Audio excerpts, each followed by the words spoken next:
एक और बैंक को बेचने की तैयारी सरकार ने तेज कर दी है। दरअसल आईडीबीआई बैंक को लेकर एक नया अपडेट सामने आया है। केंद्र सरकार ने बैंक के निजीकरण करने के लिए बोलियां आमंत्रित की हैं।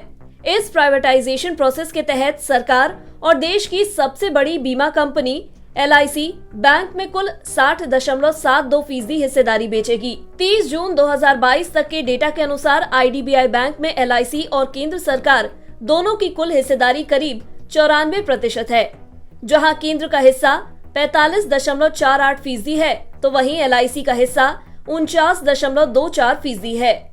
रिपोर्ट में बताया गया है कि बैंक के निजीकरण की प्रक्रिया के तहत सरकार ने आईडीबीआई बैंक में अपनी 30.48% हिस्सेदारी को बेचने का फैसला किया है, जबकि LIC अपनी 30.24% हिस्सेदारी बेचेगा। बता दें, यह भारत में पब्लिक सेक्टर के किसी बैंक को प्राइवेटाइज करने का पहला प्रयास होगा। निवेश और सार्वजनिक संपत्ति प्रबंधन विभाग यानी DIPAM की ओर से दी गई जानकारी के अनुसार आईडीबीआई बैंक के लिए एक्सप्रेशन ऑफ इंटरेस्ट जमा करने की आखिरी तारीख और समय 16 दिसंबर है और सभी EOIs 180 दिनों के लिए वैध होंगे।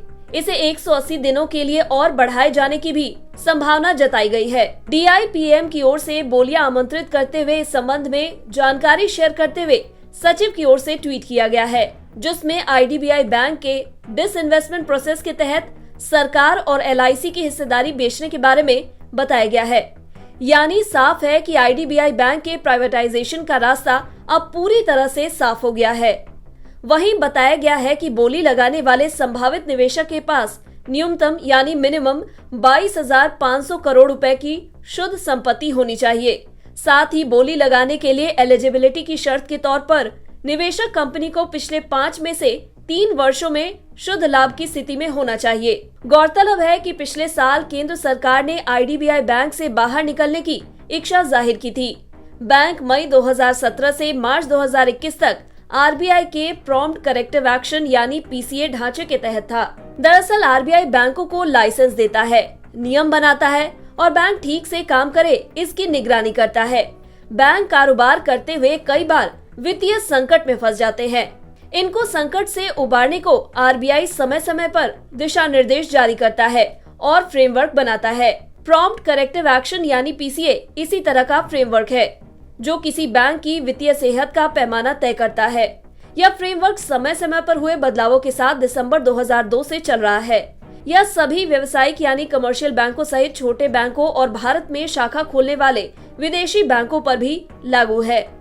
वहीं जैसा कि हमने बताया कि बैंक मई 2017 से मार्च 2021 तक RBI के प्रॉम्प्ट करेक्टिव एक्शन के ढांचे के तहत था। वहीं मार्च 2021 में RBI ने वित्तीय प्रदर्शन में सुधार को देखते हुए आईडीबीआई बैंक को अपने बढ़े हुए एनहांस्ड रेगुलेटरी सुपरविजन यानी PCA ढांचे से हटा दिया था। इसके बाद cabinet committee on economic affairs ने अपने स्ट्रैटेजिक डिसइन्वेस्टमेंट और मैनेजमेंट कंट्रोल के ट्रांसफर पर सहमति व्यक्त की थी।